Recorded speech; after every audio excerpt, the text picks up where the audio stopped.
वो घड़ी चोर अपनी ट्रांजैक्शन लाए, रसीदे रखे। ਅਸਲਾਮ ਵਾਲੇਕੁਮ ਦੋਸਤੋ, ਇਹ ਬਾਂਦਰ ਇੱਕ ਬੋਲਦਾ ਪਿਆ ਸੀ। ਮੈਂ ਕਿਹਾ ਮੈਂ ਥੋੜ੍ਹਾ ਜਿਹਾ ਤੁਹਾਨੂੰ ਦੱਸ ਦਿਆਂ ਇਹ ਬਾਂਦਰ ਦੀ ਅਸਲੀਅਤ।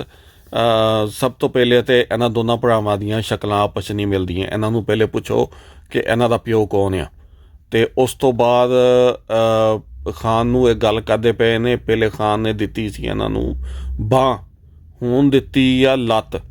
ਇਹਨਾਂ ਨੂੰ ਉਹ ਤਕਲੀਫ ਆ ਕਿ ਉਹ ਬੈਠਾ ਉੱਥੇ ਲੱਤ ਕਿਉਂ ਹਿਲਾਉਂਦਾ ਪਿਆ, ਕਿਉਂਕਿ ਉਹ ਬਹੁਤ ਛੇਤੀ ਇਹਨਾਂ ਦਾ ਤਾਇਆ ਆ ਲਵੇ ਅਗਲੇ ਮਹੀਨੇ ਜਦੋਂ ਵੀ ਆਉਂਦਾ ਉਹ, ਅਤੇ ਖਾਨ ਨੇ ਦੇਣੀ ਆ ਇਹਨਾਂ ਨੂੰ ਉਹ ਪੂਰੀ ਲੱਤ।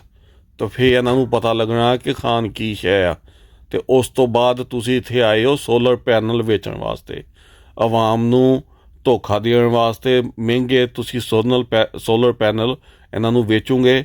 ਤੀਸਰਾ, ਤੁਸੀਂ ਆਵਾਮ ਦੀ ਤਵੱਜਾ ਹਟਾਉਂਦੇ ਪਏ ਹੋ ਜਿਹੜਾ ਇੱਥੇ ਅਮਰੀਕਾ 'ਚ ਹੋਟਲ ਵੇਚਦੇ।